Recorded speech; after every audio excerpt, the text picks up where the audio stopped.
I'd like to talk about why women can't seem to lose belly fat after menopause. I'm not just going to talk about that, I'm also going to talk about what to do about it as well. So, what is going on with this menopause thing? Well, all these changes all stem because of this one change that happens in the body. The ovaries go in retirement. They're no longer to be producing or releasing eggs. Now, the ovary doesn't just make eggs, it also makes hormones. So, what's going to happen as we go through menopause is we're not going to have the eggs, we're not going to have the quantity of hormones.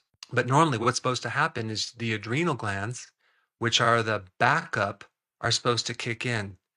The adrenal glands make all of the hormones that the ovaries make. And if the adrenal glands are strong and stable going into menopause, usually there's very little symptoms, if any at all.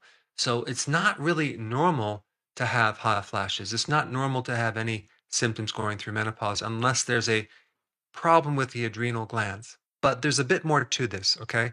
So, yes, it's true that estrogen drops, but you're also going to get a more significant drop in progesterone. So, the ratios of estrogen progesterone, it actually can make it appear that you have estrogen dominance, okay, which is not really true. It's just the ratios of estrogen to progesterone.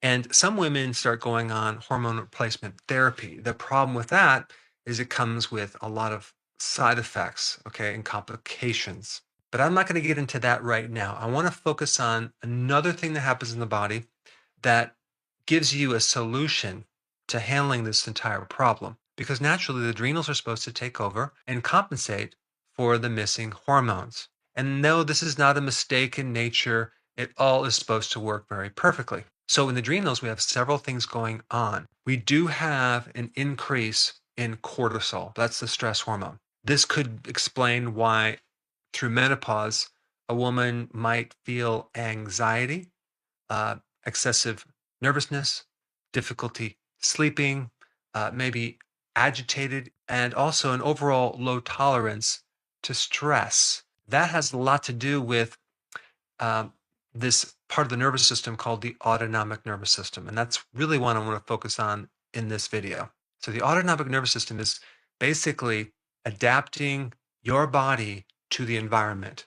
Your body is constantly adapting to temperature, different environments. And one part of the nervous system called the sympathetic, which is the flight or fight, is increasing certain things to adapt to the stress. So let's say, for example, you exercise, right? You need higher pulse rate, you need higher blood pressure to compensate for the blood flow. And then right when you stop that exercise, you have another system that kicks in called the parasympathetic.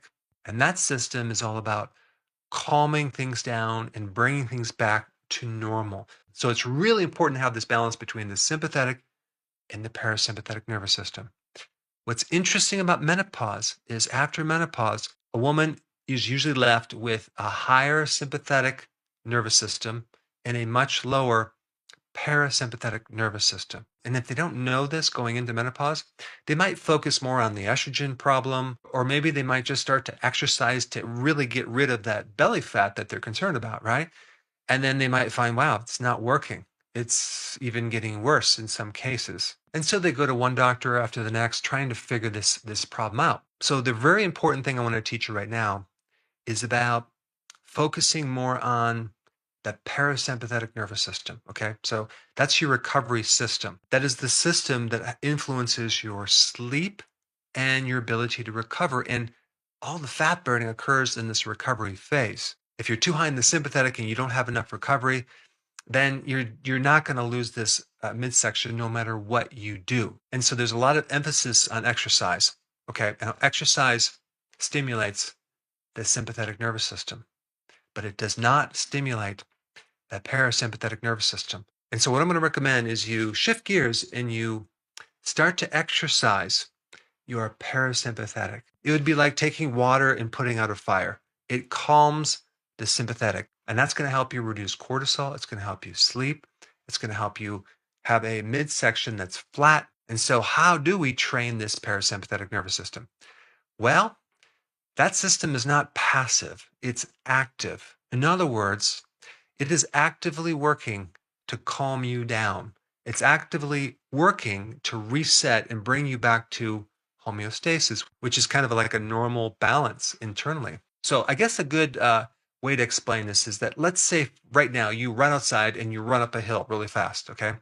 And as you run up the hill, the sympathetic nervous system kicks in there and it's pushing up your pulse rate really, really high. You get your blood pressure really high, and you get at the top of the hill and you're huffing and puffing, and you are at the peak of your sympathetic nervous system. As soon as you stop, okay, and you do nothing, that parasympathetic kicks in actively. It's kind of like a wave that is pushing things down.